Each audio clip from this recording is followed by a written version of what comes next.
Breaking news. Deadly border clash between Ugandan and South Sudanese troops highlights ongoing tension. A deadly firefight erupted along the Ugandan-South Sudan border, leaving at least 4 to 6 soldiers dead, according to Ugandan military. The clash, which occurred in Uganda remote West Nile region, was reportedly sparked when South Sudan soldiers forces crossed into Uganda territory and refused to withdraw. Uganda Army spokesman Major General Felix said 3 South Sudanese troops were killed in retaliation after a Ugandan soldier died in the incursion. However, a South Sudanese official claimed 5 of their soldiers were killed in what he called a surprise attack. Both countries' militaries have agreed to a ceasefire and promised an investigation into the incident. The two neighbors have long disputed stretches of their shared borders, despite a joint demarcation committee working towards a 2027 resolution. While minor clashes have occurred in the past, such deadly confrontation between the two alliance forces remain real.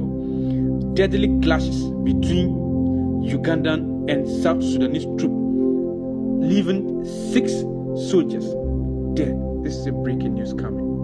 Yes, brothers and sisters, today in the Voice of Truth, Voice of Peace, we are going to talk about the nations of Eastern Africa. And one thing that came vividly was about the incident of South Sudan and Uganda. I don't know what happened to cause the conflict between the borders of South Sudan and Uganda, and maybe the security personnel collided. And looking at the situation of South Sudan, where the international bodies or maybe the news broadcasting facilities, they say South Sudan is an awkward situation. Yes, most of us who have been refugees from such a nation understand what they mean, and sometimes we disagree with what is being broadcasted.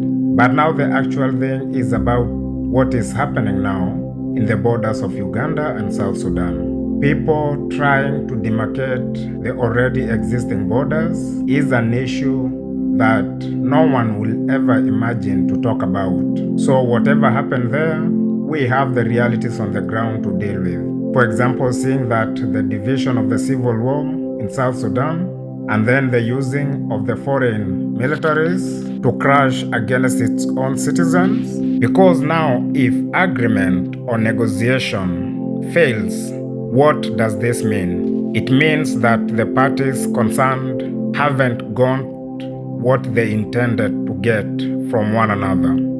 And from this perspective, if we look at the people who try negotiating for the nation, what is their real aim and goals in these clashes and negotiations? Because seeing the situation which the citizens find themselves in, even the army itself being desperate because it's forced to do whatever they don't understand what reason they are doing it for. Because as an army, we are always personnel to guard the nation from foreign kind of intervention, or maybe the foreign intruders from somewhere else. But now what I don't understand is that the army is all over the nation trying to crush its citizens from all angles. When some kind of guys from each and every tribe have to rise saying that I'm fighting for the rights. Which are these rights? Because I know the major right that we need as the South Sudanese, we need the rights to have that basic needs, and that is food security. In order to fight for the rights for food security, we have to deal with economy, but not taking arms, saying that we are fighting for the rights of the people, because that will never improve anything about economy, but it will increase and intensify it all the worse. So given in that perspective, what is there to negotiate for if you can't come up with something that can deal with economy? And that is what people need for the right time. in their disparate situation. So, given that we have now got this clash with Uganda, I don't know if it's a major one or a minor one. According to the news that was there, we know sometimes we can't trust the broadcasters too much because some of them are made to say whatever they were not supposed to say. Some of them will say what they try to risk themselves, and so becomes the fugitives running for their dear life because they said what was not supposed to be said, and others will be blamed for not saying what was supposed to be said. And so, given the situation on the ground, I want to remind ourselves as the youth of South Sudan and Uganda, knowing that South Sudanese have long sought refuge in Uganda, and Ugandans have been trading with South Sudanese because all the goods that we consume in parts of South Sudan come from Uganda. So we are wondering, now if this kind of tension begins, what will come or becomes of these traders and businessmen and entrepreneurs and those investors? It will only worsen the things on the ground. And then the other thing, when the investors see that the situation is unbearable, they will move their programs out of the nation. And the second thing will be the citizens who will feel insecure, running with all their finance to go and bank them in foreign nations, so worsening the situation of the economy in the nation. And I can't see what is a big deal that cannot be solved between these two nations who are trying to do something we have been trying to avoid all along, knowing that the situation of the youth is the one that is going to backslide. As we tell them, they are the future's leader or the leaders of tomorrow, but that tomorrow is only today. The future is no more, only today to survive.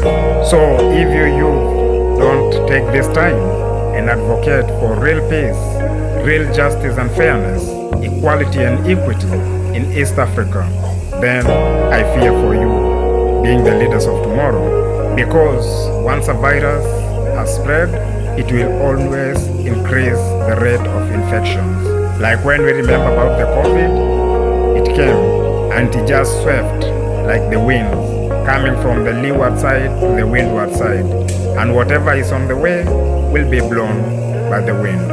And so does these conflicts.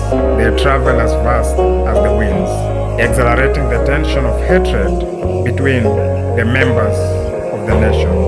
And we have to be careful, knowing that the minor people who are trying to do this for their own gains will never live to see the future, which you as the youth, you are told you are the leaders of that future. So if you allow it to be destroyed now, and we keep on watching it sliding into the quicksand, deeper and deeper, and no trial to pull it out, what will you think it will become of when that future arrives and you are supposed to be the leaders of that time? So there is no hope of being a leader anymore in a kind of situation which you will find yourself unable to deal with it. So the time is now.